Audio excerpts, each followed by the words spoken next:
চলো ভাই, চলে এসো প্রত্যেকে একবার ঝটপট জয়েন করে যাও, দেরি করো না।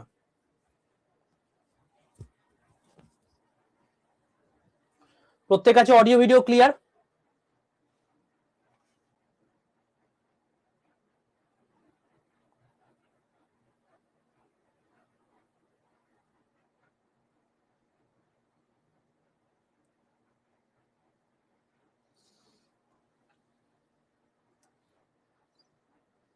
ওকে ওকে,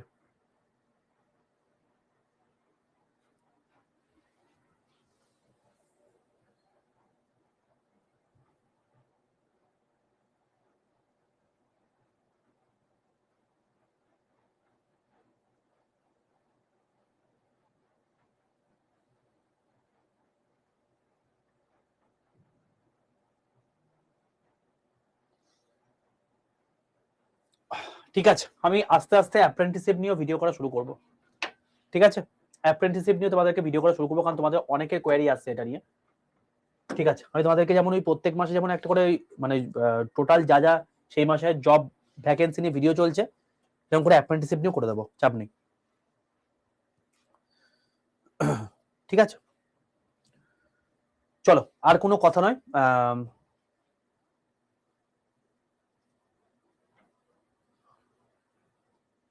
হোমওয়ার্ক গুলো করার দরকার নেই, এখন তুমি কেবলমাত্র কনসেপ্ট গুলো করো। আর বাকি তোমাদের ক্লাস শুরু হচ্ছে 9 তারিখ থেকে, তো তখন বাকি স্যার বলেই দেবে সমস্ত কিছু জিনিসপত্র।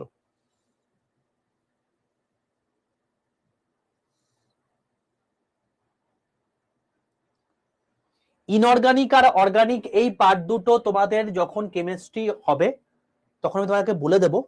ইনঅর্গানিক আর অর্গানিককে বেসিক্যালি তোমাদের পরীক্ষার জন্য যেটুকু দরকার রয়েছে পুরোটাই মুখস্থর পাঠ। তাই তোমাদের পুরো জিনিসটা আমি যা যা করিয়ে দিয়েছি ওর বাইরে একটা প্রশ্ন পরীক্ষাতে আসবে না, এত বড় কথা আমি তোমাকে বলে রাখলাম। সেটা তুমি যে পরীক্ষায় দাও না কেন রেলে, এবং সেগুলোকে তুমি এখন এন্ড করো। ঠিক আছে, তো ওইগুলো দেখো, আমি যদি তোমাকে এখন বলি যে এইটার রং হচ্ছে হলুদ, এটার রং হচ্ছে সবুজ, এটা লাইভে পাওয়ার দরকার নেই।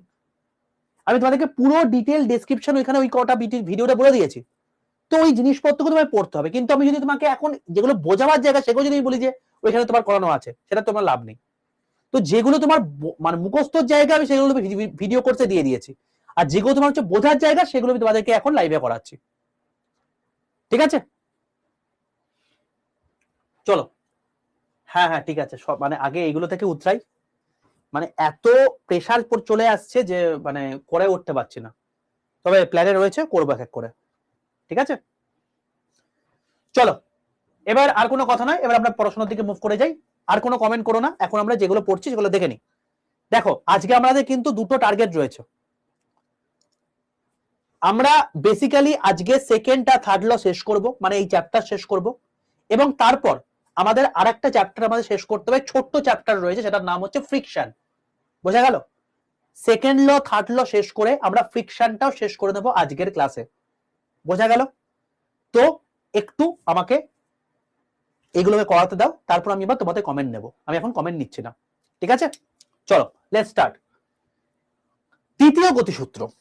দ্বিতীয় গতিসূত্র কাকে বলে?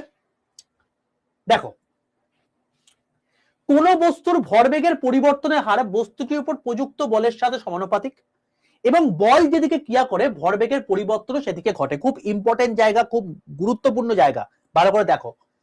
এখানে আমি তোমাকে কি দেখো, একটা সমানুপাতিক গল্প দেখতে পাচ্ছ, আবার তোমার হচ্ছে ভরবেগের পরিবর্তনের দিকে ঘটছে, মানে এরকম একটা গল্প দেখতে পাচ্ছ।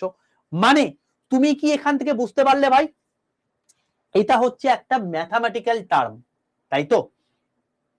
তো ম্যাথামেটিক্যাল টার্ম যখন আমি তোমাকে বলছি, এই যে সমানুপাতিক, এই যে ব্যস্তানুপাতিক, কার সঙ্গে বলছে ভাই? বলের সঙ্গে বলছে।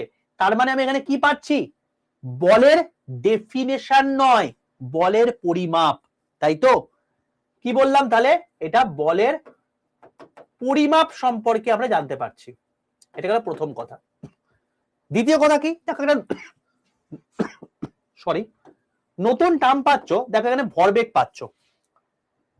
এই যে ভরবেগ আছে, এই ভরবেগ হচ্ছে একটা নতুন টার্ম এখানকার। তো ভরবেগ সম্পর্কিত বিষয় আমরা এখানে পড়বো। তো দ্বিতীয় গতিসূত্রে আমাদের দুটো জিনিস, আমরা নতুন নতুন জিনিস পাচ্ছি। যে দুটো জিনিস আমাদের দেখার, একটা হচ্ছে বলের পরিমাপ, একটা হচ্ছে ভরবেগ। বোঝা গেল? এবার আমি সবার প্রথম তোমাদেরকে ভরবেগ সম্পর্কে বলবো। দেখো, আমি এখানে একটা ইম্পর্টেন্ট জিনিস লিখেছি এবং এটা কিন্তু খুব গুরুত্বপূর্ণ একটা জায়গা, কারণ এই যে জিনিসটা আছে এটা পরীক্ষাতে এসছিল এবং আমি এই জন্য প্রত্যেক দিন প্রত্যেক মুহূর্তে তোমাদেরকে বলি যে বাংলার সঙ্গে সঙ্গে ইংলিশটাও পড়ো, শুধু বাংলা পড়ো না, শুধু বাংলা পড়ো না, আমার কন্টেন্ট থাকে বাংলা এবং ইংরেজি দুটোতেই। তাই তো দেখো তার প্রকৃষ্ট উদাহরণ আমরা কি পেলাম, দ্বিতীয় গতিসূত্রে কি পাই, একটা হচ্ছে বলের পরিমাপ, তাই তো, কোয়ান্টিটেটিভ ডেফিনেশন অফ ফোর্স। আরেকটা কি পেলাম, ডেফিনেশন অফ মোমেন্টাম, ভরবেগের ধারণা বা ভরবেগের তোমার হচ্ছে ডেফিনেশন বা সংজ্ঞা। এটা নিয়ে সমস্যা নেই, কোনো সমস্যা নেই। কিন্তু কোয়ান্টিটেটিভ ডেফিনেশন অফ ফোর্স মানে কি, দেখো এখানে কোয়ান্টিটি কথা উল্লেখ করছে। কোয়ান্টিটি মানে কি গো, পরিমাপ টাইপের কোন একটা জিনিস, তার ডেফিনেশন বলছে, মানে পরিমাপের সংজ্ঞা বলছে। কার বলছে, বলের বলছে। তাহলে আমার যদি প্রশ্নে দেয় যে বলের সংজ্ঞা, যারা বাংলা পড়ে অ্যান্সার করছে তুমি আমাকে বলো পরীক্ষা এটাই দিয়েছে, আমি এই জন্য এটা করে চেঞ্জ করি না আমার স্লাইড থেকে। তোমাকে যদি বলে বলের সংজ্ঞা, তুমি কি ঠিক করে বলতে পারবে? পারবে না, কারণ বলের সংজ্ঞা কোথায় বলেছে, ফার্স্ট লতে বলেছে। কিন্তু এইটা অ্যাকচুয়ালি কি করা উচিত ছিল, বলা উচিত ছিল বলের পরিমাপের সংজ্ঞা। কিন্তু এরা তো পরিমাপের সংজ্ঞা বলেনি, কারণ এরা গুগল ট্রান্সলেট করেছে। তো এখানে এক নাম্বার যেটা বলতে চেয়েছে quantitative definition of force, Google translate করছে কোয়ান্টিটি, আবার কি বলবো, ডেফিনেশন অফ ফোর্স বলেছে, বলের সংজ্ঞা লিখে দিই। তো বলের সংজ্ঞা যেই বলে দিয়েছে তুমি যখন ফার্স্ট লো অ্যান্সার করেছো, অন্যদিকে কোয়ান্টিটি ডেফিনেশন অফ ফোর্স যে পড়েছে সে সেকেন্ড লো অ্যান্সার করেছে, আলটিমেটলি কিন্তু ভাই নাম্বার পাবে হচ্ছে যে ইংলিশ পড়ে করেছে, বাংলা কিন্তু প্রাধান্য পাবে না। কারণ যে কোনো পরীক্ষায় দাও না কেন, তুমি বাংলায় পড়তে পরীক্ষায় সুযোগ পাচ্ছ মানে এই নয় যে তুমি বাংলাকে বেশি গুরুত্ব দিচ্ছ, মানে বাংলাকে রেলের পরীক্ষাতে করবে বা যে কোনো পরীক্ষাতে গুরুত্ব দেবে, ঠিক আছে? তো সেখানে তোমাকে ইংলিশটাও দেখে নিতে হবে, এটা হচ্ছে ইম্পর্টেন্ট জায়গা। এবার যদি ওরা করুণা করে, যদি ওরা করুণা করে তাহলে তোমাকে নাম্বার দেবে, যদি করুণা না করে তাহলে তোমাকে নাম্বার দেবে না। বুঝতে পারলে? তো যারা বাংলা চুজ করেছো বাংলাতেই তুমি করতে পাবে, কোনো সমস্যা কিছু নেই, 100টা কোশ্চেন তুমি বাংলাতেই পাবে। ওপরে দেখবে প্রত্যেকটা কোশ্চেনের ওপরে ইংলিশ অপশন চুজ করা জায়গা থাকবে, তো তুমি সেটাকে একবার ইংলিশটাকে দেখে নিও একবার, ঠিক আছে? সবগুলো দেখার দরকার নেই, কিছু কিছু তোমার মনে হচ্ছে ডাউট হচ্ছে যে এটা কিছু একটা গন্ডগোল হতে পারে, সেই টাইপের জিনিসপত্রগুলোকে দেখে নিও। এটা তুমি যখন আস্তে আস্তে প্র্যাকটিস করতে থাকবে, প্রিভিয়াস ইয়ার কোশ্চেন দেখতে থাকবে, মানে এমসিকিউ করতে থাকবে, তোমার আইডিয়া আস্তে আস্তে গ্রো হবে। ওকে, চলো তাহলে এখানে আমাদের কিন্তু বলতে চেয়েছে যে কোয়ান্টিটেটিভ ডেফিনেশন অফ ফোর্স মানে বলের পরিমাপের সংজ্ঞা। আর যদি তোমাকে বলতো বলের সংজ্ঞা, এইটাকে তখন অন্য কি ভাষা লিখতে পারতো, তোমাকে বলতে পারতো হচ্ছে কোয়ালিটেটিভ ডেফিনেশন অফ ফোর্স। যদি এটা তোমাকে বলতো কোয়ালিটেটিভ ডেফিনেশন অফ ফোর্স, তখন এটা হতো ফার্স্ট ল। ক্লিয়ার প্রত্যেকের কাছে? আর যেন ভুল না হয়। হ্যাঁ, তুমি টোটাল 13টা ল্যাঙ্গুয়েজে তোমার হচ্ছে পরীক্ষা হবে, তুমি যদি প্রথমেই চুজ করে নাও ইংলিশ তাহলে কেবলমাত্র তুমি ইংলিশেই পাবে, তুমি যদি বাংলা চুজ করো তাহলে বাংলা এবং ইংরেজি দুটোই তুমি পাবে। বোঝা গেল? চলো এবার নেক্সট জায়গা, এবার আমাদের যেটা পড়ার জায়গা সেটা কি, ভরবেগ। ভরবেগ কি বলছে, বলছে একটি কণার ভর এবং তার গতির গুণফলকে আমরা বলে থাকি কি, ভরবেগ। তাই তো, কি বললো, ভর এবং গতির গুণফল, মানে ভর আর বেগের গুণফলকে আমরা ভরবেগ বলবো। তুমি যদি দেখো ভর আর বেগ লেখা আছে, ভর আর বেগ, এই ভর আর বেগকে যদি গুণ করে দাও তাহলে তুমি ভরবেগ পেয়ে যাবে। এবার তুমি দেখো ভালো করে, বেগ মানে কি, বেগ মানে অ্যাক্সেলারেশন নয়, বেগ মানে হচ্ছে ভেলোসিটি, ভুল করো না। তাহলে মাস আর ভেলোসিটি এই দুটোকে যদি গুণ করে দিই তাহলে কি পাবো, ভরবেগ পাবো। এবার তুমি আমাকে বলো, আমি যদি এবার এই জিনিসটাকে নিজের মতো করে প্রপারলি লিখি, কিভাবে লিখবো ভাই? ভরবেগকে আমি লিখে থাকি পি দিয়ে, মনে থাকবে? তাহলে পি ইজ ইকুয়াল টু ভর ইন্টু বেগ। এবার তুমি আমাকে বলো ভরটা কি রাশি? ভরটা কি রাশি ভাই? স্কেলার রাশি, ফান্ডামেন্টাল কোয়ান্টিটি। ভেলোসিটি কি রাশি? V for velocity, V for vector, মনে পড়ছে? ভেক্টর রাশি। একটা স্কেলার একটা ভেক্টর কি হবে? পচা আলু, ভেক্টর হবে তো, পি ভেক্টর। তাহলে এইটা হচ্ছে তোমার গিয়ে অ্যাকচুয়ালি ম্যাথামেটিক্যাল অ্যাব্রিভিয়েশন। ওকে, তাই তোমাকে যদি জিজ্ঞেস করে যে ভরবেগ কি রাশি, তুই পরিষ্কার বলবে, কোনো দিকে না তাকিয়ে, কোনো না মুখস্থ করে, কি বলবে? তুই বলবে ভরবেগ হচ্ছে ভেক্টর রাশি, কারণ আমি জানি ভরবেগ হচ্ছে একটা পচা আলু, তাই তো? Very good. চলো নেক্সট, এইটা আমরা বুঝতে পারলাম। এইবার তোমাকে নেক্সট যেটা বলবো সেটা হচ্ছে যে ভরবেগের তাহলে এসআই পদ্ধতি একক কি? তুমি আর কি তোমাকে কেউ বলতে হবে ভাই? এসআই পদ্ধতি যদি তোমাকে জিজ্ঞেস করি যে ভরবেগের একক কি, তোমাকে আর বলতে হবে? তুমি শিখে গেছো তো ভাই, আমাকে তার বলার দরকার নেই। দেখো অলরেডি লিখতে শুরু করে দিয়েছো। ভরের একক কি? কেজি। বেগের একক কি? Metre per second. গুণ করে দাও, কেজি মিটার পার সেকেন্ড হয়ে গেল। আর কি লাগবে? আর তো কিছু লাগবে না, শিখে গেছো। সিজিএস পদ্ধতি কি বলবে? তুই বলবে আচ্ছা এটা হচ্ছে গ্রাম, এটা হচ্ছে সেন্টিমিটার, গ্রাম সেন্টিমিটার পার সেকেন্ড। শিখে গেছো ভাই, কিচ্ছু লাগবে না। যদি তোমাকে বলে এফপিএস পদ্ধতি, যখন তুমি বলতে যে এফপিএস পদ্ধতি লেখা আছে ভাই, বিশাল ভালো বই একটা, কি দরকার আছে ভাই? তুমি নিজেই লিখে দেবে। কি বলবে? Pound, pound foot per second. এই তো গল্প, কি আছে? কিছুই তো নেই। চলো এটা হয়ে গেল তোমার গিয়ে কি একক। খুব ভালো কথা। যদি তোমাকে বলে মাত্রা কি হবে ভাই, তুমি কি বলবে? ভরের জন্য এম, বেগের জন্য কি এল, টি টু দি পাওয়ার -1। তাহলে ভরবেগের মাত্রা হয়ে গেল। আর কি বলতে হবে আমাকে? বলার দরকার নেই তো, তোমরা নিজেই করতে পারবে। Very good. চলো তাহলে ভরবেগ সম্পর্কে পুরো ক্লিয়ার প্রত্যেকের কাছে? পুরোপুরি ক্লিয়ার, কারো সমস্যা নেই ভরবেগ নিয়ে? চলো এবার চলে আসছি নেক্সট ভরবেগ সম্পর্কিত বিষয়। দেখো এই ভরবেগের সঙ্গে সম্পর্কযুক্ত আর একটা জিনিস আছে, যেটা আমি তোমাকে এখন বলবো। খুব ইম্পর্টেন্ট জিনিস, পরীক্ষায় এসছে, এবারে এনটিপিসিতে পরের বারও আসবে। খুব ইম্পর্টেন্ট জিনিস, ভালো করে দেখো। ভরবেগ যখনই তুমি পড়ছো, এফটি মানে ফুট, ফুট। ভরবেগ যখন তুমি পড়ছো, তো ভরবেগে একটা নতুন জিনিস আছে যার নাম হচ্ছে ইম্পালস। ঠিক আছে? কি বললাম? ভরবেগ মানে কি? ভরবেগ তুমি পড়লে সমস্ত কিছু, সমস্যা কিছু নেই। এবার আমি তোমাকে যেটা বলবো, নতুন যে কোয়ান্টিটি তার নাম হচ্ছে ইম্পালস। ইম্পালস, ইম্পালস মানে হচ্ছে বাংলায় যাকে বলে ঘাত। ইম্পালস মানে বাংলায় কাকে কি বলে? ঘাত। তো ঘাত কাকে বলে? প্রশ্ন হচ্ছে এটা, যে কাকে ঘাত বলবো আমরা। মানে হচ্ছে মাথায় রাখবে, কোনো একটা ধরো বস্তু রয়েছে, এই একটা বস্তু রয়েছে, এই বস্তুর উপর আমি কি করলাম? একটা বল প্রয়োগ করলাম, কিন্তু খুব অল্প সময়ের জন্য। এই যে বলটা প্রয়োগ করলাম খুব অল্প সময়ের জন্য, তাহলে কি করলাম? বল দিলাম, মানে ফোর্স দিলাম। কি করলাম? অল্প সময়ের জন্য। ভাই অল্প সময় হোক আর বেশি সময়, আলটিমেটলি কি টাইম। তাহলে ফোর্স ইনটু টাইম যদি করি, তাহলে সেটাকে আমি কি বলবো? ইম্পালস বলবো। মনে থাকবে? পুরোপুরি ক্লিয়ার? তাহলে ইম্পালস মানে কি বললাম? ফোর্স ইনটু টাইম, মানে কি? বল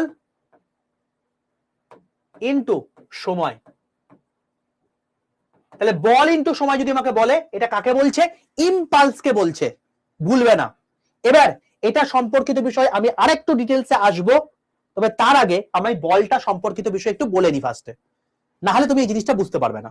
ওকে, তো আগে ফার্স্টে বল বুঝি। দেখো বল কি বলছে? বলছে কোন বস্তুর উপর প্রযুক্ত বল ওই বস্তুর উপর ভর এবং এতে উৎপাদিত ত্বরণের গুণফলকে বলা হয়ে থাকে। তো এখানে আমরা বল সম্পর্কে বলছি বা ফোর্স সম্পর্কে বলছি। ফোর্স মানে কি বলছে? ফোর্স মানে হচ্ছে মাস ইনটু অ্যাক্সিলারেশন। এটা হচ্ছে বলের ফর্মুলা বা সংজ্ঞা। কি বললাম?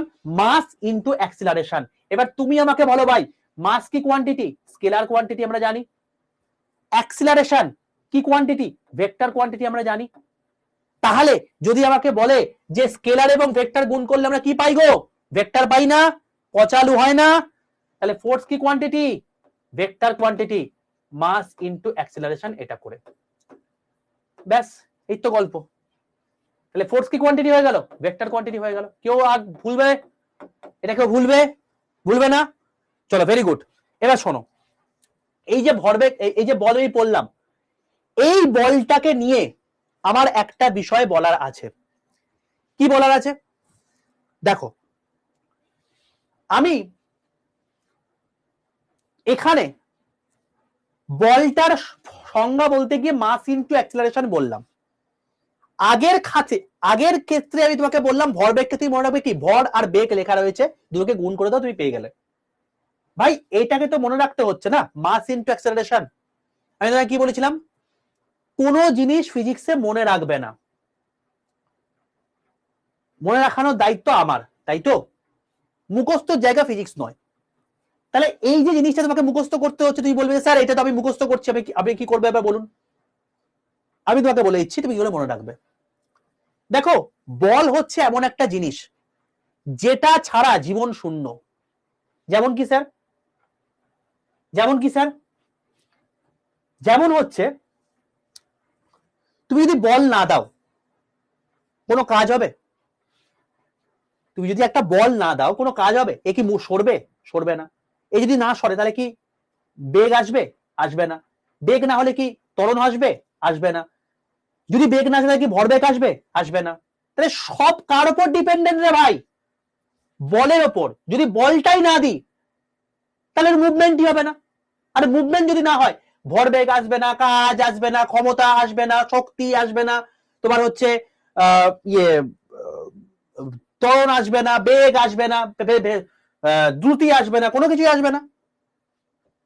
তাহলে এই বলটা হচ্ছে এমন একটা জিনিস যেটা সবচেয়ে গুরুত্বপূর্ণ ইনগ্রেডিয়েন্ট টোটাল ক্লাসিক্যাল ফিজিক্সের মধ্যে, বলতে পারি।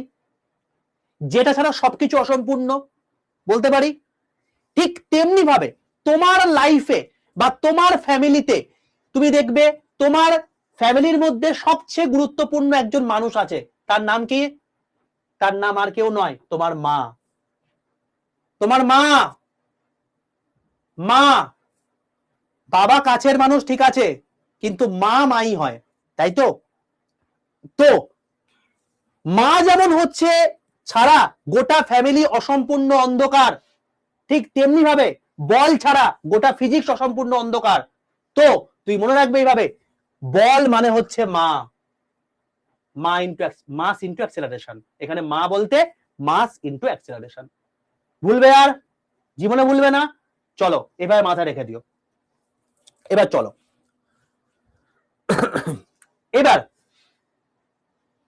এইবার আমি নেক্সট জিনিসটা বলবো।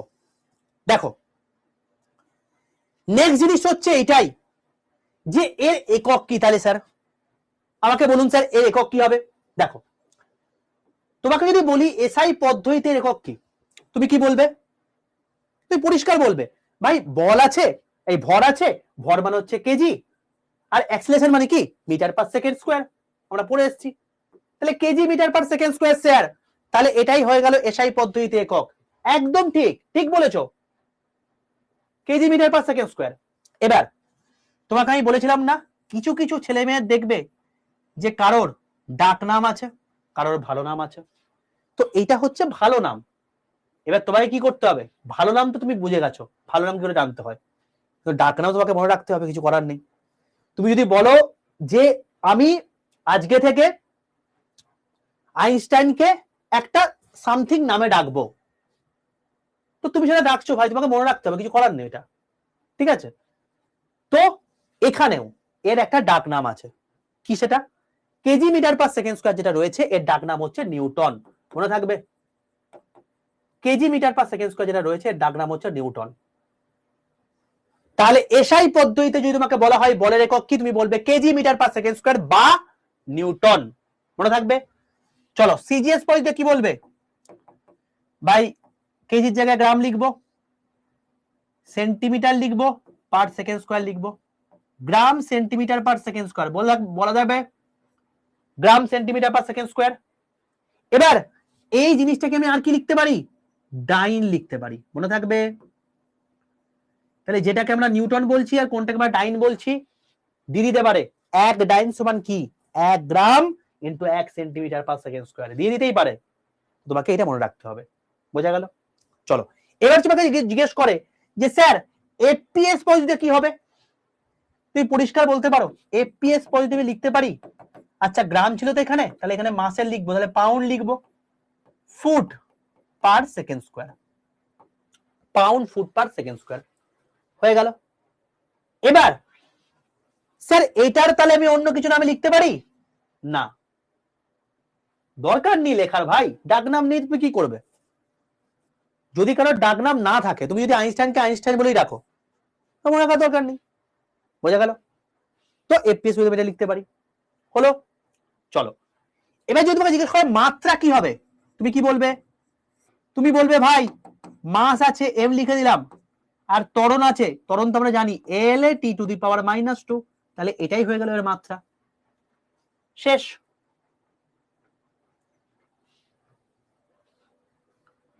ঠিক আছে, ক্লিয়ার প্রত্যেকের কাছে এত দূর পর্যন্ত? কোনো সমস্যা কিছু নেই, প্রত্যেকে লিখতে পারছো, প্রত্যেকে বলতে পারছো, আর তো কোনো চাপই নেই।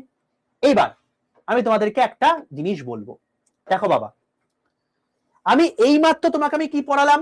আমি এইমাত্র তোমাকে পড়ালাম হচ্ছে 1 নিউটন, 1 নিউটন পড়ালাম তো। নিউটন মানে কি বললাম গো? এসআই পদ্ধতি একক তো। 1 নিউটন মানে কি বলতে পারি? KG metre per second square বলতে পারি। তার মানে 1 KG into 1 metre by second square, এটাই বলতে পারি, পারি বলতে।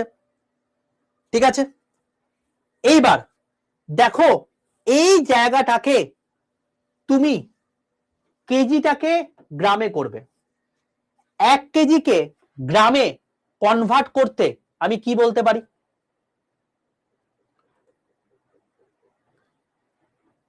এফপিএস পদ্ধতিতে যেটা জানতে চাইবে সেটা তোমাকে লিখতে হবে। যদি তোমাকে লিখতে হয় তোমাকে এফপিএস দিয়ে দেবে।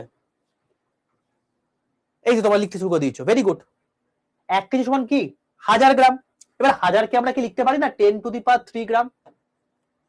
পারি কি পারি না? লিখতে পারি তো, লিখে দিলাম। 1 মিটারকে আমি 10 স্কয়ার লিখতে পারি, 10 square centimetre per second square লিখতে পারি, কারণ 1 মিটার মানে 100 সেন্টিমিটার, 100 মানে কি 10 স্কয়ার। তাহলে দেখো 10 টু দি পাওয়ার 3 আছে, 10 টু দি পাওয়ার 2 আছে, কি বলেছিলাম সূচকের নিয়ম অনুযায়ী যোগ হয়ে যায়, 10 to the power 5 gram centimetre by second square লিখতে পারি, পারি লিখতে। এবার তুমি দেখো গ্রাম সেন্টিমিটার পার সেকেন্ড স্কয়ারকে তুমি এইমাত্র পড়লে না ডাইন, পড়লে কি পড়লে না? পড়লে তো। তাহলে এটাকে আমি কি বলতে পারি? 10 টু দি পাওয়ার 5 ডাইন। তাহলে আমরা মুখস্থ করব না, আমরা দেখে নিলাম 1 নিউটন সমান 10 টু দি পাওয়ার 5 ডাইন, এটা আমরা পড়ে এসেছিলাম, মুখস্থ করে এসেছিলাম, বাট এটা এসছে কিন্তু এখান থেকে। বোঝা গেল? ব্যাস এই হচ্ছে গল্প। হলো এতদূর পর্যন্ত?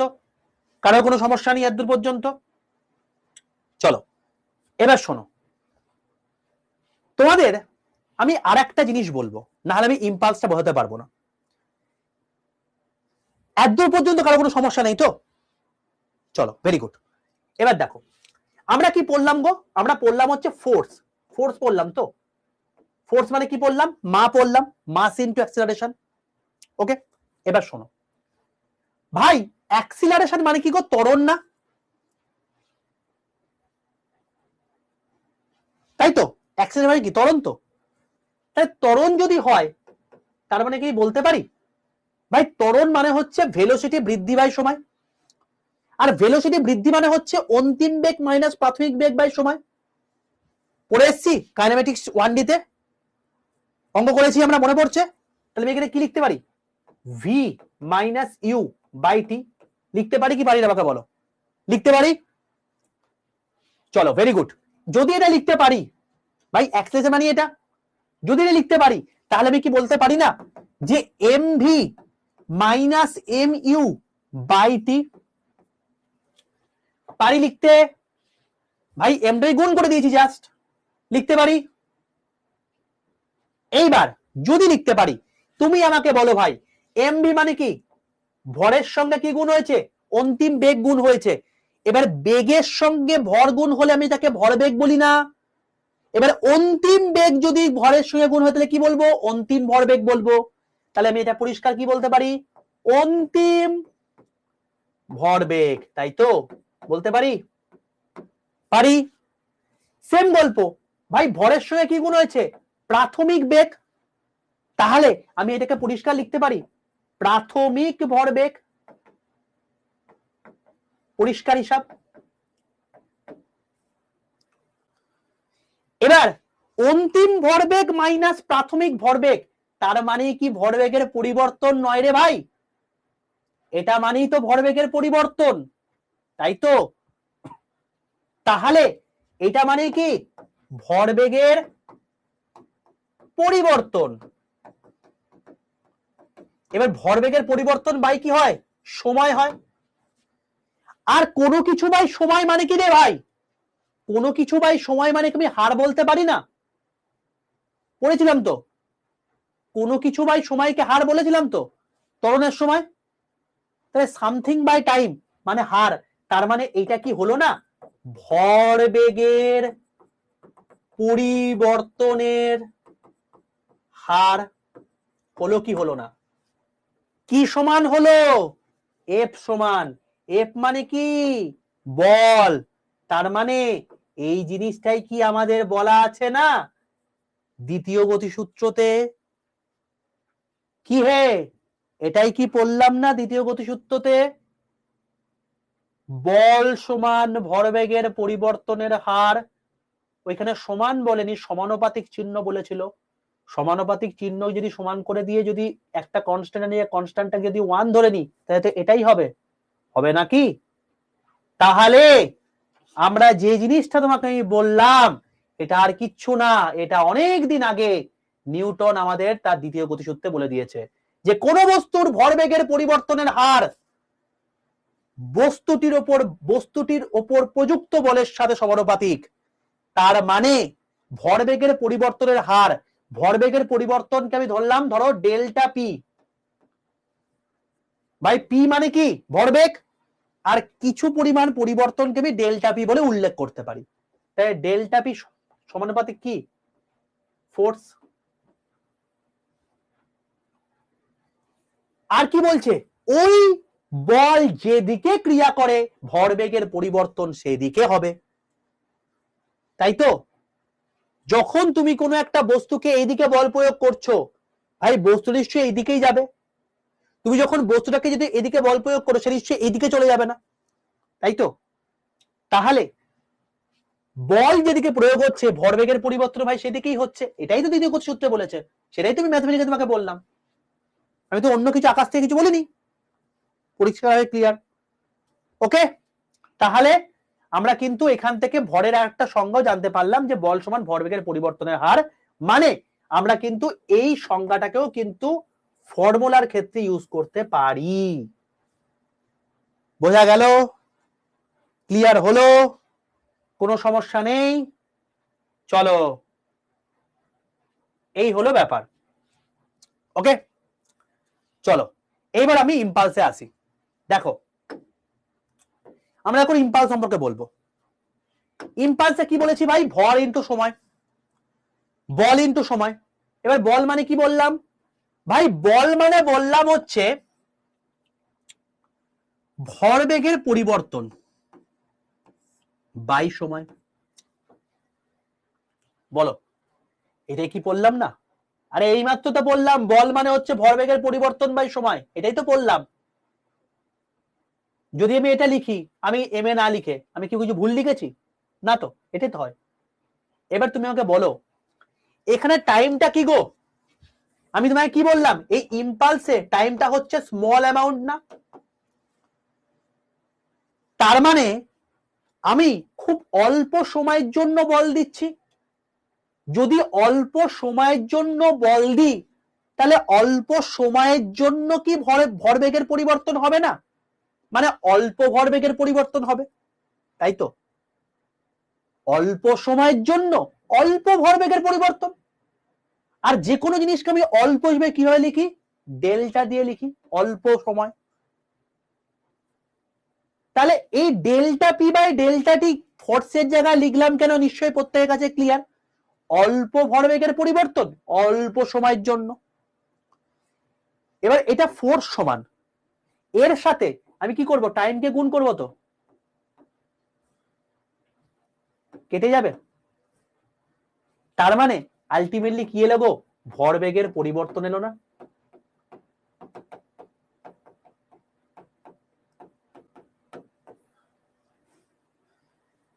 তার মানে ইম্পালস বলতে আমরা কাইন্ড অফ কি বলতে পারি না যে ভরবেগের পরিবর্তন কি বোঝাচ্ছে? পারি কি পারি না? বলতে পারি। এবার তুমি আমাকে বলো ভাই, ভরবেগের পরিবর্তন যদি বোঝায় তাহলে কি আমি বলতে পারি না যেটাই ভরবেগ সেটাই ইম্পালস? একক, মাত্রা, কোন রাশি, সেগুলো বোঝাতে গেলে বলতে পারি কি পারি না? আরে ভরবেগের পরিবর্তন মানে কি? ছোট ভরবেগ মাইনাস বড় ভরবেগ, মানে আলটিমেটলি ভরবেগই তো রে ভাই, ছোট হোক আর বড় হোক ভরবেগই, বলতে পারি। তাহলে আমি কি বলতে পারি না যে ইম্পালসের এসআই পদ্ধতিতে একক যেটা ভরবেগের একক পড়েছিলাম সেটাই হবে? কি বলবো? কেজি মিটার পার সেকেন্ড, কারণ ভরবেগটাই পড়েছিলাম। সিজিএস পদ্ধতিতে সেটাই হবে গ্রাম সেন্টিমিটার পার সেকেন্ড, কারণ ভরবেগে তাই পড়েছিলাম।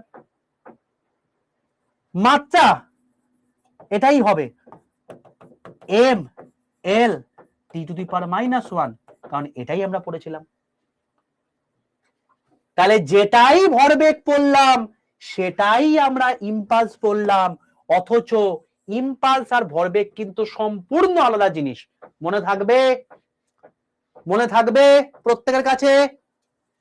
এবার তোমাকে যদি জিজ্ঞেস করা হয় ইম্পালস কি রাশি, ভাই ভরবেগ কি রাশি ছিল? ভেক্টর রাশি ছিল না? তুমি কি বলবে? ইম্পালস কি রাশি? ভেক্টর রাশি। তুমি যদি ক্রস চেক করতে চাও করতেও পারো। ফোর্স কি রাশি? ভেক্টর। টাইম কি রাশি? স্কেলার। তাহলে ভেক্টর ইনটু স্কেলার কি হয়? ভেক্টর হয়। তাহলে এটাও ভেক্টর হবে। তাহলে যা যা আমি ভরবেগে পেয়েছি তাই তাই আমি ইম্পালসে পেলাম, যেমন যা যা আমি ত্বরণে পেয়েছিলাম তাই তাই আমি বন্ধনে পেয়েছিলাম, যেমন যা যা আমি দ্রুতিতে পেয়েছিলাম তাই তাই আমি বেগে পেয়েছিলাম। মনে পড়ছে? তাহলে যদি আমাকে জিজ্ঞেস করে কখনো যে ভরবেগের এককের সঙ্গে কোন একক সমান নিচের চারটে অপশনের মধ্যে, তুমি কি খুঁজবে? ইম্পালস কোথায় রয়েছে। মনে থাকবে? যদি ভুলে যাও কি করে মনে রাখতে পারো? দেখো ভরবেগের একক কি? মোমেন্টাম। মোমেন্টাম, তাই তো? পরীক্ষার সময় যখন অনেক কিছু থাকবে তখন গুলিয়ে যেতে পারে। আমি তারপরেও তোমার হচ্ছে খুঁটিনাটি জিনিসপত্র বলে দিচ্ছি যাতে না গোলায়। কি বলবে ভাই? ভরবেগের একক ইংলিশ কি? মোমেন্টাম। মোমেন্টামের কি আছে গো? এম আছে। ইম্পালসে কি আছে? প্রথম অক্ষর আই আছে। তাহলে তুমি কিভাবে মনে রেখে দিও? M I. এম আই এর ফোন ইউজ করো না? এম আই এর ফোন ইউজ করো? M I, Redmi, Realme use করো? তোর এখানে এম মানে হচ্ছে মোমেন্টাম, আই মানে হচ্ছে ইম্পালস। হয়ে গেল, শেষ। এম আই বলে তুমি মুম্বাই ইন্ডিয়ান্সও বলতে পারো যারা আইপিএল এর ভক্ত, যা ইচ্ছা। ঠিক আছে? ক্লিয়ার প্রত্যেকের কাছে? এবার আবার তোমরা নাম লিখতে শুরু করে দিও না, আরসিবি, দিল্লি। ঠিক আছে? পুরোপুরি ক্লিয়ার? যদি কোশ্চেন আছে করতে পারবে। দেখো এইগুলোই কিন্তু শক্ত প্রশ্ন, এইগুলোই হচ্ছে শক্ত প্রশ্ন। এইগুলি তোমার কাছে শক্ত শক্ত লাগবে যদি তুমি না জানো এগুলো। তখন তো মনে হবে এই রে বাপরে বাপ, ইম্পালস আবার কি জিনিস রে ভাই। এখন তোমার কাছে সহজ জিনিস, কারণ তুমি জেনে গেছো। ঠিক আছে? প্রশ্ন এগুলোই দেবে যে ভরবেগের এককের সঙ্গে কোন এককটা সমান। তুমি খুঁজবে ইম্পালস কোথায় আছে। ইম্পালস কি রাশি? ভেক্টর রাশি। ইম্পালস এর ফর্মুলা কি? Force into time. ইম্পালসের এসআই পরিধিক কি? KG metre per second square, KG metre per second. CGS পরিধিক কি? Gram centimeter per second. এর মাত্রা কি? M L two -1। এই তো গল্প। এর থেকে ইজি জিনিস কিছু হয় নাকি? শুধু প্রপার টেকনিক বুঝতে হবে। এবার তোমাকে যদি আমি প্রথমেই এটা বলে দিতাম, তুমি ভাবো মাত্রার জিন তোমাকে যদি এটা বোঝাচ্ছি, তোমার মনে হচ্ছে ইরে বাপরে বাপ, এ কি ভয়ানক ফিজিক্স রে ভাই, আমি আর জীবনে ফিজিক্স পড়বোই না। আমি কি বলেছিলাম? তুমি বোঝো কেবলমাত্র কি করে একক বার করতে হয়, তুমি বোঝো কেবলমাত্র কি করে মাত্রা বার করতে হয়। এইটা আমাদের আজকের টাস্ক। যত ফিজিক্স এগোবে তত নতুন নতুন জিনিস তুমি জানবে, আর যত নতুন নতুন জিনিস জানবে তুমি সেগুলোর একক মাত্রা তুমি নিজেই বার করতে পারবে। এই হচ্ছে প্রপার অ্যাপ্রোচ। তুমি এভাবে পড়ো, জীবনে ভুলবে না, জীবনে তোমার মানে রক্ত থেকে বেরোবে না, যা প্রশ্ন আসো তুমি ফাটিয়ে দিয়ে আসবে। বোঝা গেল? ঠিক আছে, চলো, ভেরি গুড। আমাদের second law of motion complete হলো, অর্থাৎ দ্বিতীয় গতিসূত্র কমপ্লিট হলো। ঠিক আছে বাবা, চলো এগুলো আমরা পড়ে ফেলেছি। লাস্ট গতিসূত্র চলে আসছি। লাস্ট গতিসূত্র বলবো আমরা তৃতীয় গতিসূত্র। তৃতীয় গতিসূত্র কাকে বলে? তৃতীয় গতিসূত্র বলতে বোঝায় প্রত্যেক ক্রিয়ারই সমান এবং বিপরীতমুখী প্রতিক্রিয়া বর্তমান। চেষ্টা করি যতটা তোমাদের ইজি করে বলা যায়। ঠিক আছে,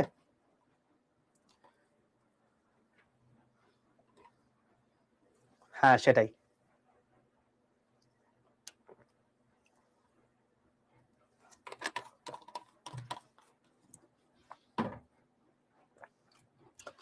চলো,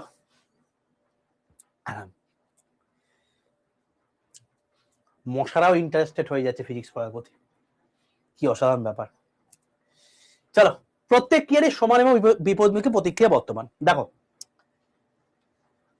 এই মহিলাটা বাস্কেটবল ফেললো, উদুম জোরে ফেললো, সেই জল মানে বলটা সেইভাবে তার মুখে এসে পড়লো। ক্রিয়া প্রতিক্রিয়া। দেখো, এই বলটা দিকে দিচ্ছে, বলটা আবার তার কাছে চলে আসছে, ক্রিয়া প্রতিক্রিয়া। বুলেট থেকে তোমার হচ্ছে এখান থেকে কি হচ্ছে, বুলেট বেরোচ্ছে, তো বুলেট বেরিয়ে গেল, বন্দুক পিছিয়ে গেল, ক্রিয়া প্রতিক্রিয়া। এখানে এদিক থেকে তোমার হচ্ছে ক্রিয়া হলো, প্রতিক্রিয়া কি হলো, এর জন্য উল্টো পড়ে গেল, তো ক্রিয়া প্রতিক্রিয়া। যা কিছু ক্রিয়া প্রতিক্রিয়া দেখবে সেখানে গতিসূত্র বসিয়ে দেবে। ঠিক আছে, তো ক্রিয়া মানে কি, বল, প্রতিক্রিয়া মানে কি, এটাও একটা বল। ভাই এ বল দিচ্ছে, এটা পেটাচ্ছে মানে কি, বল দিচ্ছে তো আলটিমেটলি, বল নালে কার্য হয় না। তো এ কি করছে, একটা বল দিচ্ছে, অপোজিট দিক থেকে সেই সেম বল ফেরত দিয়ে দিচ্ছে কে, এই জালিটা, দুম করে তার মুখে এসে ফেলে দিচ্ছে। তুমি দেখবে একটা কাজ করবে, ধরো এইটা হচ্ছে একটা কার্ডবোর্ড, ঠিক আছে, দেখবে এটা চেষ্টা করবে, এটা হচ্ছে একটা কার্ডবোর্ড, এর উপর তুমি একটা পেরেক বসিয়েছো, যে সেই পেরেকটা তুমি দুম দুম দুম দুম করে ঠুকে এই কার্ডবোর্ডের মধ্যে ঢোকাবার চেষ্টা করবে। ঠিক আছে, তুমি দেখবে যত জোরে তুমি এই কার্ডবোর্ডটার পেরেকের উপর হাতুড়ি মারছো তত জোরে তোমার হাতে লাগছে। কেন বলো তো? তার কারণ হচ্ছে ক্রিয়া প্রতিক্রিয়া। তো সবকিছু ইচ অ্যান্ড এভরিথিং ক্রিয়া প্রতিক্রিয়ায় বর্তমান। তুমি যতটা পড়াশোনা করবে ততটাই ভালো রেজাল্ট করবে। পড়াশোনা করা ক্রিয়া, তোমার রেজাল্ট হচ্ছে প্রতিক্রিয়া। তুমি যত ফাঁকি মারবে ততই পরবর্তীকালে ডামাডোলে পড়বে, ক্রিয়া প্রতিক্রিয়া। তো ইচ অ্যান্ড এভরিথিং ক্রিয়া প্রতিক্রিয়ায় বর্তমান। কিন্তু আমাদেরকে এটা মাথায় রাখতে হবে, এই ক্রিয়া প্রতিক্রিয়া গল্পটা কিন্তু কেবলমাত্র দুটো আলাদা আলাদা বস্তুর ক্ষেত্রে বর্তমান। মানে কি স্যার, বুঝতে পারলাম না। দেখো, ব্যাপারটা হচ্ছে এই যে ক্রিয়া প্রতিক্রিয়া তোমাকে আমি বললাম না, এই ক্রিয়া প্রতিক্রিয়াটা কেবলমাত্র দুটো আলাদা আলাদা বস্তুর ক্ষেত্রে বর্তমান। কেমন? তুমি ধরো চেয়ারে বসে রয়েছো,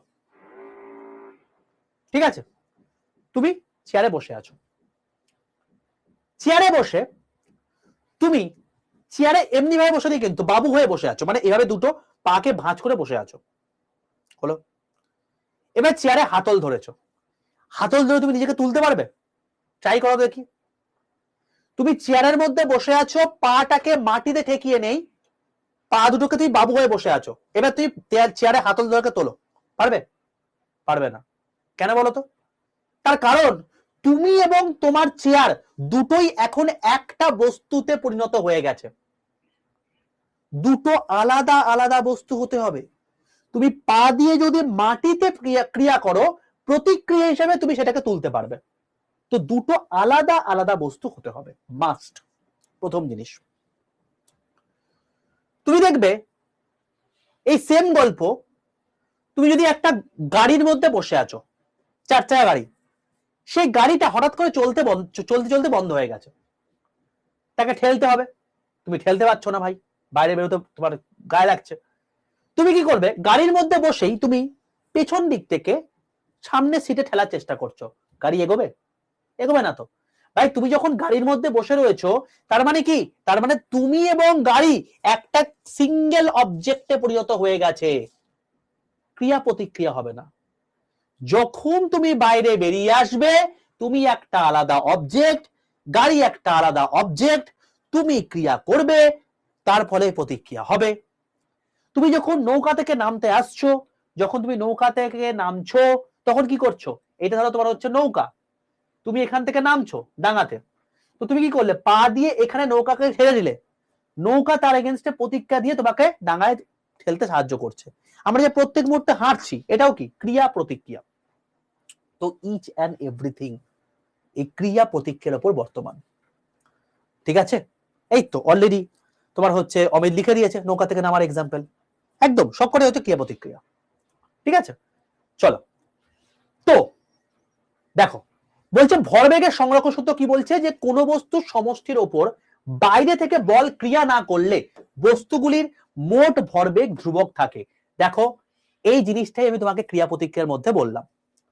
যদি তুমি বাইরে থেকে না বেরিয়ে আসো, তুমি কি গাড়িটাকে ঠেলতে পারবে?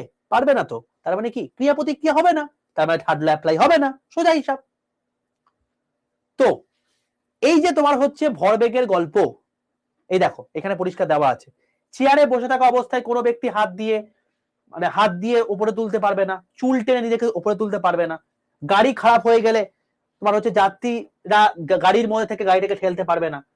ঠিক আছে, তাহলে সেক্ষেত্রে এগুলো কি, এই কারণে এই জিনিসপত্রগুলো হয় না। তো এগুলো কতগুলো এক্সাম্পল তোমাকে দেওয়া আছে, তুমি এই জিনিসপত্রগুলো একটু পড়ে নিও, তাহলেই তোমাদের মোটামুটি হয়ে যাবে, অ্যাজ সাচ আর কিছু নেই। বোঝা গেল বাবা? পুরোপুরি ক্লিয়ার? চলো এবার আমি তোমাদেরকে একটা কাজ করব, সেটা হচ্ছে এই টোটাল জিনিসটা আমি পিডিএফ বানাবো। পিডিএফ বানিয়ে তোমাদেরকে এক্ষুনি আপলোডটা করে দেবো, নাহলে সব গুলিয়ে যাবে। কোথায় গেল গো? দাঁড়াও 1 মিনিট।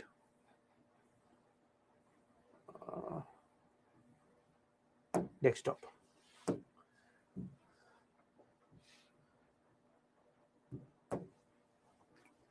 এটার পিডিএফটা আগে দিয়ে দিই তোমাদেরকে, তারপর তোমাদেরকে আমি বলছি। দেখো খুব ভালো করে জিনিসটা অবজার্ভ করো, এই যে ক্লাসটা আমি নিলাম, এই ক্লাসটার টোটাল পিডিএফটা মানে তোমার হচ্ছে একদম প্রথমে তোমাদের কি পড়লাম, নিউটনিয়ান তোমার হচ্ছে ফার্স্ট ল পড়লাম, তারপর সেকেন্ড ল, থার্ড ল পড়লাম। এই টোটাল পিডিএফটা আমি তোমাদেরকে দিয়ে দিলাম হচ্ছে আগের ক্লাসের পিডিএফ এর মধ্যে।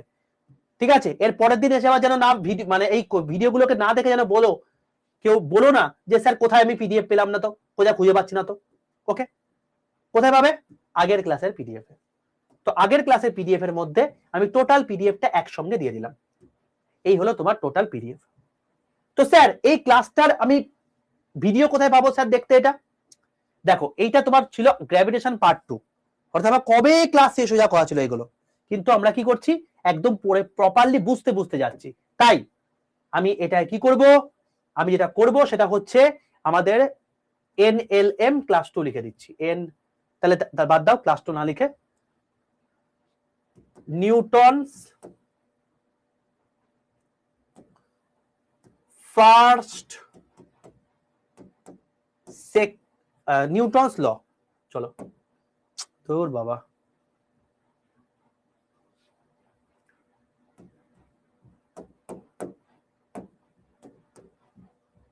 ঠিক আছে, নিউটনস ল লিখে দিলাম এখানে, এবং এটা আমি কোথায় দিলাম, নিউটন লজ অফ মোশনে দিয়ে দিলাম।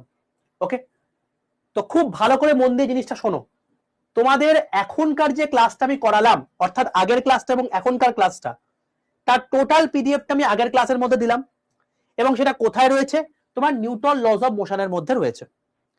কিন্তু এখন যে ক্লাসটা আমি করাবো এখানে আমি তোমাদের কিন্তু এটা অ্যাকচুয়ালি ওয়ার্ক বাই এনার্জির মধ্যে রয়েছে, বাট আমি এটা ওয়ার্ক বাই এনার্জির মধ্যে করাচ্ছি না, এটা আমি এখন করাচ্ছি কোনটা? ফ্রিকশন করাচ্ছি। তো আমি ফ্রিকশন লিখলাম এবং এই ফ্রিকশনটা আমি এখানে ফ্রিকশনের মধ্যে ঢোকাবো। আচ্ছা, ফ্রিকশনের মধ্যে ঢোকানো যাবে না এখন, ক্লাস হয়ে যাওয়ার পর আমি ঢোকাতে পারবো, তার আগে পারবো না।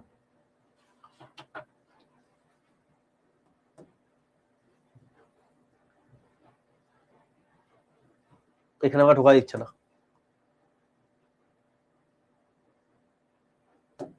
চলো ক্লাস হয়ে যাক, ক্লাস হয়ে যাওয়ার পর এটা চেঞ্জ করে দেবো, ঠিক আছে?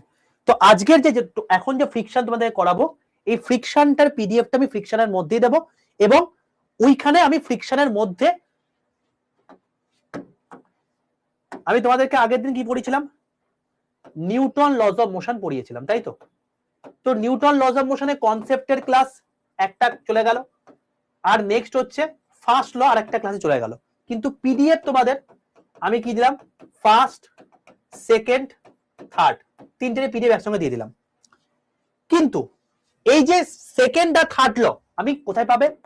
এই যে ফ্রিকশনের ক্লাস রয়েছে, এই ফ্রিকশনের মধ্যে যেহেতু আমি ঢোকাবো, তো এখানে তুমি সেকেন্ড ল পাবে, থার্ড ল এর যে ক্লাসটা, এই যে আজকে এখন যে ক্লাসটা হচ্ছে থার্ড লটা পাবে এবং ফ্রিকশনটা পাবে। বোঝা গেল? তাহলে ফার্স্ট, সেকেন্ড, থার্ড এর পিডিএফ এখানে পাই যাচ্ছ, সেকেন্ড, থার্ড এবং ফ্রিকশনের ক্লাসটা তুমি ফ্রিকশনের মধ্যে পাবে। বোঝা গেল কেসটা? এটা আমি কিন্তু বলে দিলাম। পরের দিন এসে বলো না স্যার কোথায় খুঁজে পাচ্ছি না তো কিছু, স্যার কি হচ্ছে ব্যাপারটা বুঝতে পারলাম না, এটা যেন মাথায় রাখে, ঠিক আছে? চলো এবার চলে আসি ফ্রিকশনের জায়গাতে। ক্লাস হয়ে যাবে, আমি সেটা চেঞ্জ করে দিচ্ছি, সমস্যা নেই।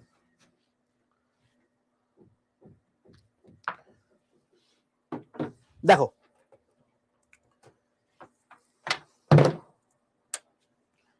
খুব ছোট্ট একটা জিনিস, ফ্রিকশন, এটা আমি তোমাকে এখন বলবো।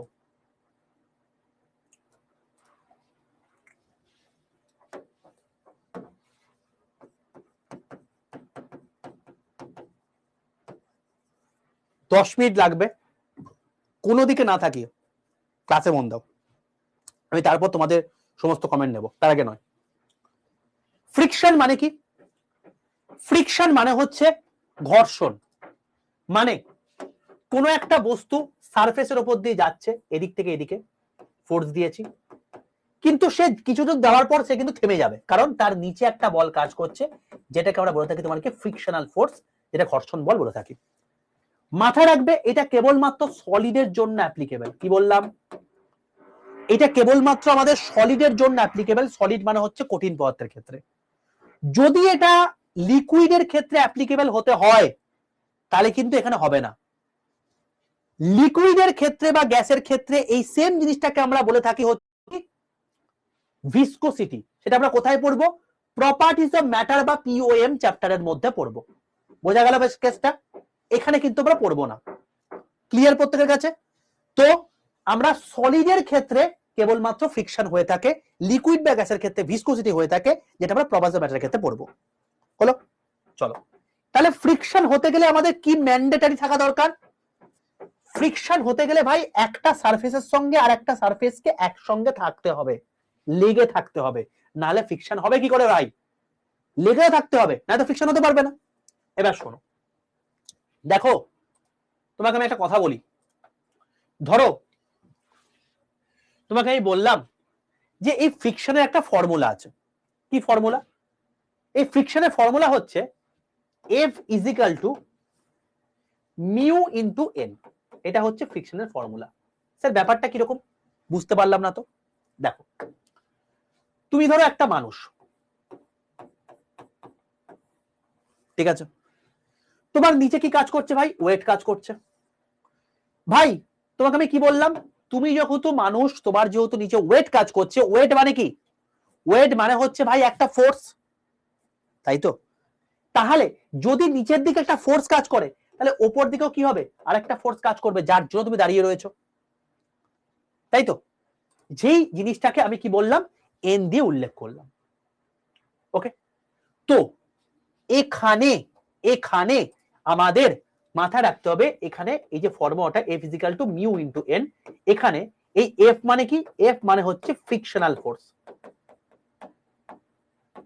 Frictional force. ওকে, এই এন মানে কি? এন মানে হচ্ছে নর্মাল রিয়াকশন ফোর্স। কি বললাম? নর্মাল রিয়াকশন ফোর্স মানে কি? এটা বলতে পারো হচ্ছে এটা নিচের দিকে কাজ করছে কি ক্রিয়া, উপর দিকে কাজ করছে কি প্রতিক্রিয়া। তো ওয়েট ইজ ইকুয়াল টু যেহেতু ফোর্স, তো সেখানে এখানে এটা এটা আমি উল্লেখ করলাম। আর মিউ মানে কি? মিউ মানে হচ্ছে একটা জাস্ট কনস্ট্যান্ট, এটাকে আমরা বলে থাকি তোমার কি frictional coefficient, frictional coefficient, frictional coefficient. Okay, এবার শোনো, তাহলে তুমি কি বললাম? কোনো একটা বস্তু যদি কোনো একটা জায়গায় দাঁড়িয়ে থাকে তবেই তার উপর ফ্রিকশনাল ফোর্স কাজ করবে, নাহলে কিন্তু করবে না। এবার ধরো এটা হচ্ছে এই যেমন দাঁড়িয়ে রয়েছে, তার জন্য এর উপর নর্মালি কাজ করছে। ধরে নাও এটা হচ্ছে একটা সারফেস, এই সেম সারফেসে একটা রয়েছে, উপর থেকে একটা বস্তুকে আমি ঝুলিয়ে দিয়েছি, ঠিক আছে? এই বস্তু কিন্তু নিচের দিকে নেমে নেই। তাই তুমি ভাবো ভাই, এই বস্তু যেহেতু নিচের দিকে নেমে নেই, তার মানে কি এর নিচে একটা ওয়েট কাজ করছে? করছে। ওয়েট মানে কি? এম ইন্টু জি, মানে কি সেটাই ফোর্স বলতে পারি, বলতে পারি কি পারি না? কাজ করছে। কিন্তু যেহেতু এটা নিচের দিকে মানে নিচের সারফেসের সঙ্গে লেগে নেই, তাহলে কি এর ওপর দিকে কোনো নর্মাল রিয়াকশন ফোর্স কাজ করবে? ইয়েস অর নো আমাকে বলো। এর ওপর কি কোনো নর্মাল রিয়াকশন ফোর্স কাজ করবে? করবে না তো ভাই, নিচে তো লেগে নেই। তার মানে এন ইজিক্যাল টু কি এখানে? জিরো। তাহলে এন ইজিক্যাল টু যদি জিরো হয়, আমি কি বললাম ফ্রিকশনের ফর্মুলা কি? F is equal to mu into N. ভাই মিউ এর যদি কোনো মানও থেকে থাকে, এন তো তোমার জিরো, জিরোর সঙ্গে কোনো যদি গুণ করলে কি হয়? এফ ইজিক্যাল টু জিরো হয়ে যাবে। তার মানে এর কোনো ফ্রিকশনাল ফোর্স নেই। বোঝা গেল? ক্লিয়ার প্রত্যেকের কাছে এত দূর পর্যন্ত? তার মানে মাথায় রাখতে হবে ফ্রিকশন আমার তখনই কাজ করবে যখন কোনো দুটো সারফেসের সঙ্গে লেগে থাকবে কোনো একটা বস্তু, নালে কাজ করবে না। হলো? এবার শোনো, খুব ইম্পর্টেন্ট জিনিস, এই ফ্রিকশনের অনেক ভাগ রয়েছে, আমি সেই ভাগগুলো এক এক করে তোমাকে বলছি। সবার প্রথম যে ভাগটা বলবো সেটার নাম হচ্ছে লিমিটিং ফ্রিকশন। জীবনে এর বাংলা পড়তে যাবে না, কারণ বাংলা অনেক টাইপের আছে, আর বাংলা তুমি পড়তে গেলে তোমাকে বাংলা মনে রাখতে হবে, ইংলিশও মনে রাখতে হবে। তো সবচেয়ে ভালো তুমি যেটা জীবনে কোনোদিন পড়োনি সেটাকে তুমি ইংলিশে মনে রাখো। তো এটা হচ্ছে কি লিমিটিং ফ্রিকশন, এর টার্মিনাল গুলো তুমি ইংলিশে মনে রাখবে, লিমিটিং ফ্রিকশন। ওকে, লিমিটিং ফ্রিকশন মানে কি স্যার? দেখো বাবা, মানে হচ্ছে তুমি ধরো এটা একটা সারফেসে রয়েছে, সারফেসে কোনো একটা বস্তু যদি এরকম করে দাঁড়িয়ে থাকে, কোনো একটা বস্তু যদি, খুব ভালো করে জিনিসটা দেখো, কোনো একটা সারফেসের ওপর কোনো একটা বস্তু এবার দাঁড়িয়ে রয়েছে। ভাই কোনো একটা বস্তু দাঁড়িয়ে থাকে কেন? কেন দাঁড়িয়ে থাকবে তার উপর? ভাই দাঁড়িয়ে আছে তার কারণ হচ্ছে তার উপর ফ্রিকশনাল বল সবচেয়ে বেশি। তুমি ভাবো, তুমি একটা স্লিপারি রাস্তার উপর দাঁড়িয়ে থাকতে পারবে? পারবে না তো। তুমি তেলের উপর দাঁড়িয়ে থাকতে পারবে? পা পিছলে উল্টে পড়ে যাবে। তো ফ্রিকশন হচ্ছে এমন একটা জিনিস যেটা আমাদের দাঁড়িয়ে থাকার জন্য কিন্তু প্রচুর হেল্প করে। তো ফ্রিকশন আছে বলেই আমরা দাঁড়িয়ে আছি। তাহলে যে বস্তুটা দাঁড়িয়ে রয়েছে সে কি আছে? স্ট্যাটিক অবস্থা রয়েছে না? তাহলে এই যে ফ্রিকশনটাকে আমরা কি বলবো?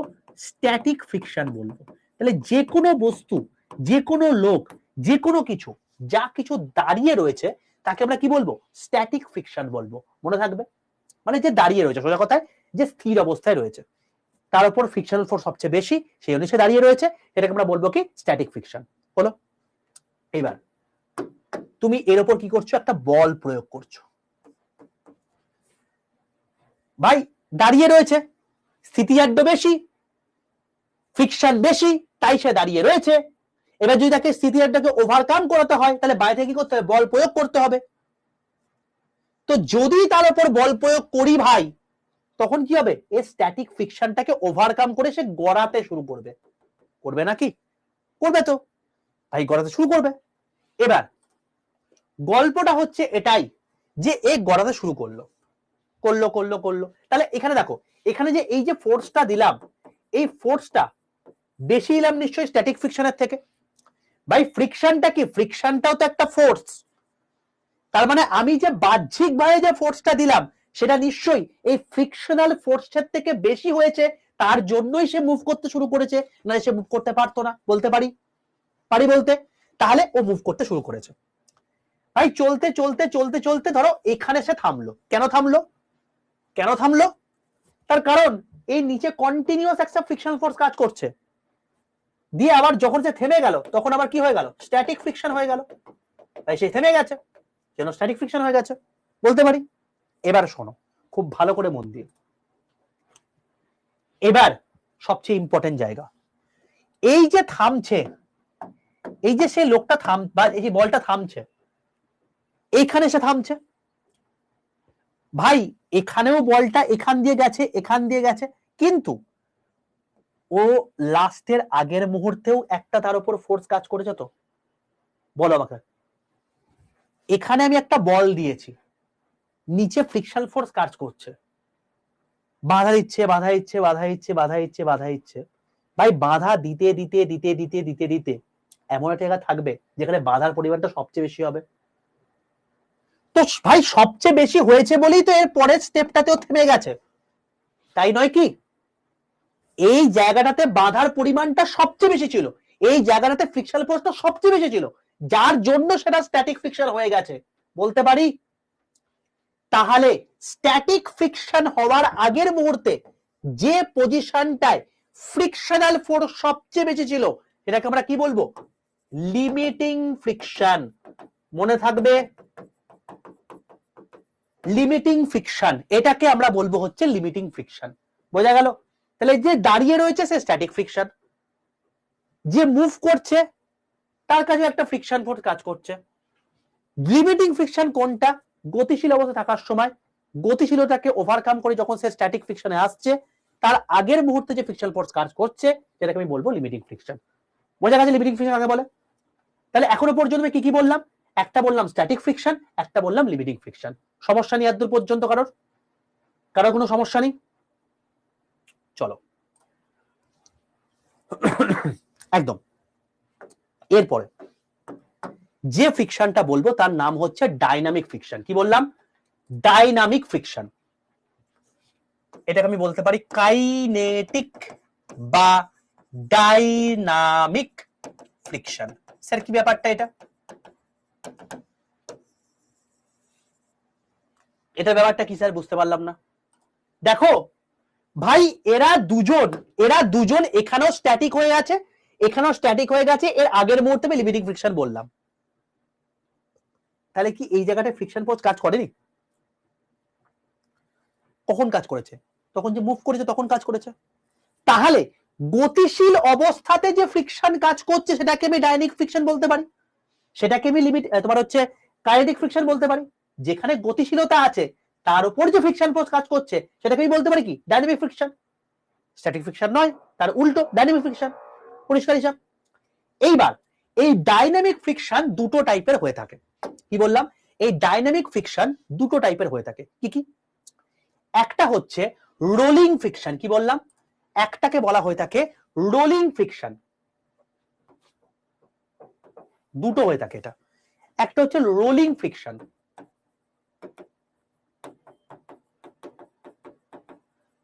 আর এটা কি বলা থাকে?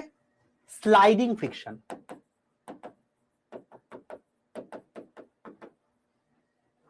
স্যার ব্যাপারটা কি?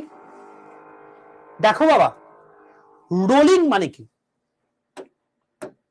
কেউ যখন এরকম করে গোল গোল করে ঘুরতে ঘুরতে যাচ্ছে,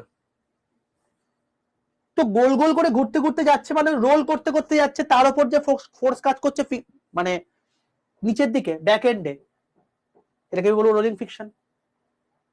গড়িয়ে গড়িয়ে যাচ্ছে তার উপর ফ্রিকশন ফোর্স কাজ করছে, তাকে রোলিং ফ্রিকশন বলবো, সোজা হিসাব। স্লাইডিং মানে কি? তুমি টেনে হিজড়ে হিজড়ে কোনো একটা জিনিসকে নিয়ে যাচ্ছ। কি বললাম? তুমি কোনো একটা জিনিসকে এরকম করে টানতে টানতে নিয়ে যাচ্ছ, তাহলে সেটাও তো গতিশীলতা রয়েছে। তো গতিশীলতা যদি থাকে তার উপর যে ফ্রিকশন কাজ করছে তখন আমি তাকে কি বলবো? স্লাইডিং ফ্রিকশন বলবো। মনে থাকবে? তাহলে যে রোল করছে তার উপর যে ফ্রিকশন কাজ করছে তাকে রোলিং ফ্রিকশন বলবো, যে স্লাইড করতে করতে আসছে, তার উপর যে ফ্রিকশন কাজ করছে তাকে আমি বলবো স্লাইডিং ফ্রিকশন।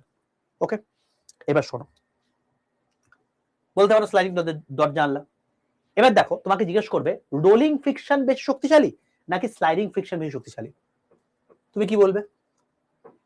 রোলিং ফ্রিকশন বেশি শক্তিশালী নাকি স্লাইডিং ফ্রিকশন বেশি শক্তিশালী, কি বলবে? ভাই ফ্রিকশন মানে হচ্ছে বাধা। এবার এর সবচেয়ে বেস্ট এক্সাম্পল হচ্ছে তোমার বাড়িতে যখন গ্যাস দিতে আসে,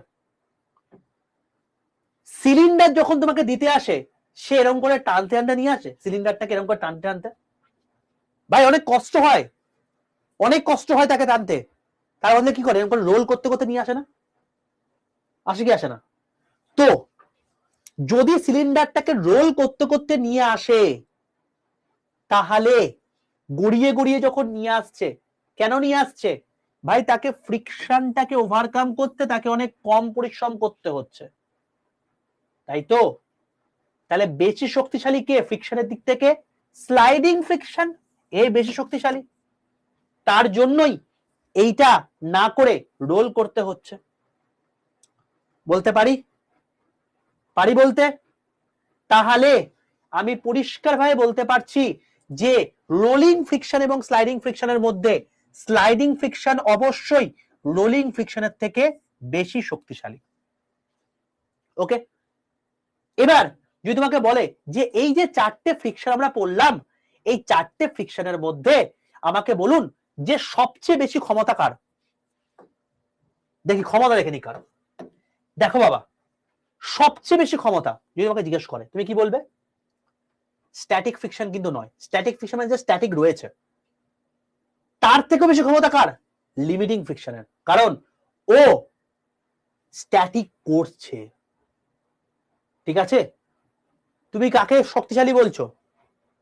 তুমি শক্তিশালী বলছো পিএম কে, বাট শক্তিশালী অ্যাকচুয়ালি কে? পিএম কে বানাচ্ছে যে সমস্ত লোকজন, অর্থাৎ জনগণ, তাই নয় কি? তাহলে ক্ষমতা কার বেশি? লিমিটিং এর। লিমিটিং ফ্রিকশন হচ্ছে তার সবচেয়ে বেশি শক্তিশালী। লিমিটিং এর পর কে আছে? স্ট্যাটিক। স্ট্যাটিকের পর কে আছে? স্লাইডিং। স্লাইডিং এর পর কে আছে? রোলিং। মনে থাকবে?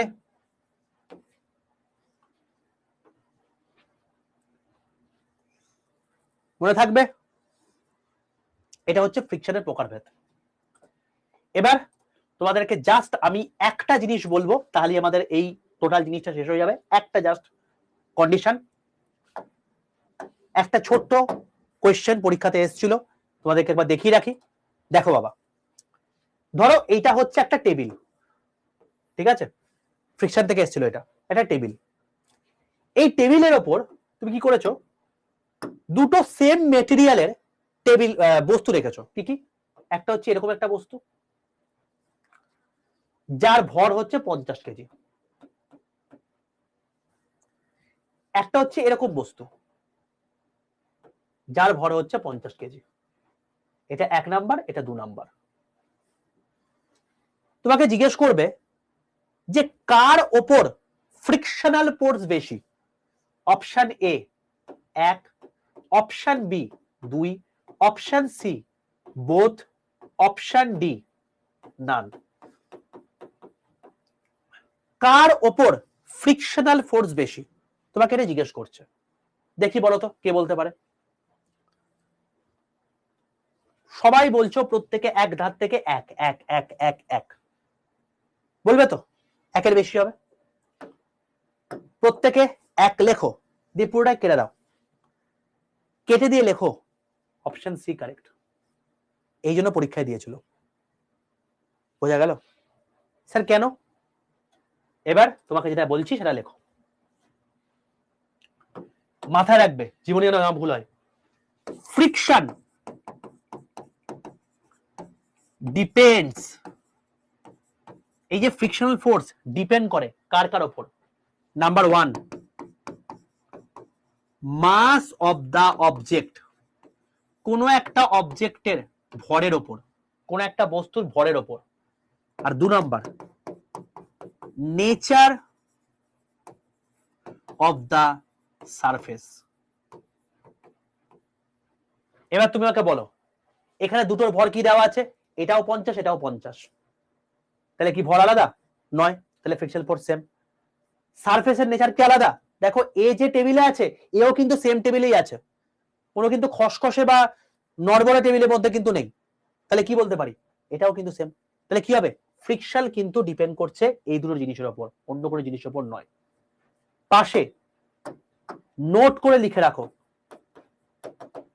যে এরিয়া অফ কন্ট্যাক্ট এর ওপর ফ্রিকশন ডিপেন্ড করে না। মানে এ কতটা অংশ জুড়ে কামড়ে ধরে আছে বা এ কতটা কামড়ে ধরে আছে এইটার ওপর কিন্তু ফ্রিকশন ডিপেন্ড করে না বাবা। বুঝতে পারলে? ক্লিয়ার হলো? ঠিক আছে, এই জন্যই এখানে বোধটা হলো। ওকে, এবার যদি তোমাকে জিজ্ঞেস করা হয় যে ফ্রিকশন স্যার কি করে কাজ মানে কমাতে পারি আমরা, তুমি বলতেই পারো যদি তুমি লুব্রিকেটিং ইউজ করো, কোনো যদি তেল ইউজ করো, যদি বল বিয়ারিং ইউজ করো, এরকম করে মানে তোমার হচ্ছে ফ্রিকশনকে কমাতে পারি। ফ্রিকশন তো আর কি, ফ্রিকশন হচ্ছে এমন একটা জিনিস যে যেটা আমাদের নেসারি এভিল। দেখো ফ্রিকশন হচ্ছে বলেই কিন্তু আমরা পরিষ্কার বলতে পারি যে আমরা দাঁড়িয়ে আছি। যদি ফ্রিকশন না থাকতো দাঁড়িয়ে থাকতে পারতাম না। অন্যদিক থেকে এটাও ঠিক যে ফ্রিকশন আছে বলে আমাদের কিন্তু গাড়ির এত তেল পুড়ছে, নাহলে গাড়িকে গড়িয়ে দিতাম, বিন্দাস চলে যেত। কিন্তু সেরকম ভাবে এটাও ঠিক যে গাড়িকে তুমি থামাতেও পারতে না। তো ফ্রিকশন যেমন আমাদের প্রয়োজনীয় তেমনি আমাদের কিন্তু অপ্রয়োজনীয়। সেই জন্য ফ্রিকশনকে আমরা বলে থাকি হচ্ছে নেসেসারি ইভিল। ইভিল মানে কি? ইভিল মানে হচ্ছে তোমার গিয়ে ভূত, যেটা নেসেসারি মানে যেটা আমাদের প্রয়োজনীয় ইভিল। ঠিক আছে, এইটা হচ্ছে ব্যাপার। বোঝা গেল? ফ্রিকশন জিনিসটা আলাদা, ফ্রিকশনের সাবজেক্ট। ঠিক আছে, চলো আজকে আমরা এতদূর পর্যন্ত লাগলাম। এই যে টোটাল পিডিএফটা হলো, এই টোটাল পিডিএফটা আমি তোমাদের সামনেই এখানে ফ্রিকশন বলে লিখে রাখছি। ফ্রিকশন আমার বুঝতে সুবিধা হবে, পিডিএফ রাখলাম ডেস্কটপে, পিডিএফ আকারে সেভ করে নিলাম এবং এটা দেখি এখন আপলোড হয় কিনা। পিডিএফটা তো আপলোড করে দিই, ফ্রিকশন আপলোড করে দিলাম এখানে। চলো ফ্রিকশন তোমাদের এখানে আপলোড করে দিলাম, সেম পিডিএফটা আপলোড করে দিলাম ফ্রিকশনের ক্ষেত্রে। এবার তোমাকে আমি আগেও বলে রাখলাম আমি তোমাদের দরকার নামটা আমি সেভাবে লিখে রাখছি। চলো এখানে দিয়ে দিলাম, এখানে এখন চেঞ্জ হবে। চলো দেখো খুব ভালো করে অবজার্ভ করো। আরে বাবা আমার ফোন তোলা যাবে না, এত ফোন করে না এরা। দেখো আমরা কি করবো এখন, আমাদের নিউটন লস অফ মোশন হয়ে গেছে, আমাদের ফ্রিকশন এখানে রাখলাম আর এখানে আমি ক্লাসের নামটা চেঞ্জ করে দিলাম হচ্ছে Newton's second third law of motion and friction. নামটাই আমি এটা করে দিলাম যাতে তোমাদের গন্ডগোল না হয়। বোঝা গেল? এই করে দিলাম, চ্যাপ্টারের নাম দিলাম ফ্রিকশন। ফ্রিকশনের মধ্যে তুমি এটা দেখতে পাবে। তোমার মনে হতে পারে স্যার নিউটন লস অফ মোশনের পর তো গ্র্যাভিটেশন ছিল, ওয়ার্ক প্যারাডি ছিল, সিম্পল মেশিন ছিল, ফোর্স ছিল, তারপর ফ্রিকশন ছিল। যেহেতু ফ্রিকশনটা ছোট চ্যাপ্টার তাই আমি এটা এইটুকু টাইমের মধ্যে করিয়ে দিলাম। তোমাদের একটা মনটা হালকা হয়ে গেল যে একটা চ্যাপ্টার হয়ে গেল আমাদের, আর আমারও একটা সুবিধা হলো। ঠিক আছে, তো সেই জিনিসটা এখানে করে দিলাম। এখনো বাকি কি রয়েছে? গ্র্যাভিটেশন, ওয়ার্ক পার এনার্জি, সিম্পল মেশিন, ফোর্স, চারটে, এসএইচএম, পিওএম। ওকে, চলো এই হলো ব্যাপার। এবার আমরা এখানে সাবমিট করে দিলাম, আমাদের পুরো ডান, তোমাদের সমস্ত কিছু আপলোড করে দিলাম। এবার তোমরা জিনিসপত্রগুলোকে ভালো করে পড়ো। পরের দিন তোমাদের সঙ্গে দেখা হচ্ছে আমার সেম সময় সেম ক্লাসে। শুধু একটাই কথা বলবো যে তোমাদের মঙ্গলবারের ক্লাস ব্যতীত প্রত্যেকদিন যা যা ক্লাস দরকার যেরকম ভাবে আছে সবই করাবো। মঙ্গলবারের ক্লাস আমার থাকে না, কারণ মঙ্গলবার আমার অফ ডে। মঙ্গলবারের বদলে আমি সেটা শনিবার বা রবিবার আমি নিয়ে নেব। ঠিক আছে, চলো এবার পড়ো ভালো করে, কালকে আবার আসছি। কালকে আমরা আবার নতুন চ্যাপ্টার শুরু করব, গ্র্যাভিটেশনে শুরু করে দেবো দরকার হলে, যেমন গ্র্যাভিটেশন এরপরে চ্যাপ্টার ছিল। ঠিক আছে বাবা, চলো। হ্যাঁ, ওয়াইতে আমি ক্লাস নিয়ে আসছি, খুব তাড়াতাড়ি আসছি, হয়তো বুধবার থেকে চলে আসবো। চলো, ভালো থেকো, সুস্থ থেকো। যদি ক্লাস ভালো লাগে প্রত্যেকে, আবারও বলছি সময় প্রচুর লাগছে, এতটা এফোর্ট দিতে। দেখো আজকে 4:15 বেজে গেল, অন্যদিন হলে আমি কিন্তু এই 15 মিনিট এক্সট্রা পড়াতে পারতাম না, আজকে পারলাম। কেন বলো তো? একটাই, যে আজকে স্টুডিও সব ফাঁকা। ঠিক আছে, তো এই সমস্ত জিনিসপত্র যখন আমি সময় পাবো আমি করে দিতে পারবো, কোনো সমস্যা নেই। কিন্তু যদি পরে ক্লাস থাকে আমার নিজেরই বা অন্য কারোর, তখন তো আমি এটাকে ছাড়তে ধরে রাখতে পারবো না, কারণ সেই সমস্ত স্যার ম্যাডামের ক্লাস থাকবে, তাদের আবার স্টুডেন্টসরা ওয়েট করছে, তো সেই জন্য আমাকে ছাড়তেই হয়। তো ন্যাচারালি ক্লাসের ডিউরেশনটা বড় হয়ে যায়, সময় লাগে একটু বেশি। সময় লাগুক, কোনো সমস্যা নেই, তার জন্য আমি আছি। তোমার জাস্ট একটাই কাজ, বেরোনোর সময় প্রত্যেকে 5 স্টার রেটিংটা দিয়ে দিও, তাহলে সেক্ষেত্রে আমরা যাতে এক্সট্রা ক্লাসগুলোকে পরে লাগিয়ে দিতে পারি ম্যানেজমেন্টকে রিকোয়েস্ট করে। ঠিক আছে বাবা, চলো। দেখো ভোটের সঙ্গে কোনো সম্পর্ক নেই, কারণ ভোট ওয়েস্ট বেঙ্গলে রয়েছে। ঠিক আছে, আর এনটিপিসি পরীক্ষা হচ্ছে অল ওভার ইন্ডিয়া। সেক্ষেত্রে ওয়েস্ট বেঙ্গলের কেসটা তোমাকে হয়তো কনসিডার করে একটু পরের দিকে করতে পারে, বাট সম্ভাবনা কিন্তু নেই। ঠিক আছে, যদি এটা ওয়েস্ট বেঙ্গলের কথা বলতাম, যদি ওয়েস্ট বেঙ্গল কোনো পরীক্ষা, তাহলে সেটা আলাদা ব্যাপার ছিল। ওকে বাবা, চলো কাল দেখা হবে, কালকে আবার কথাবার্তা হবে।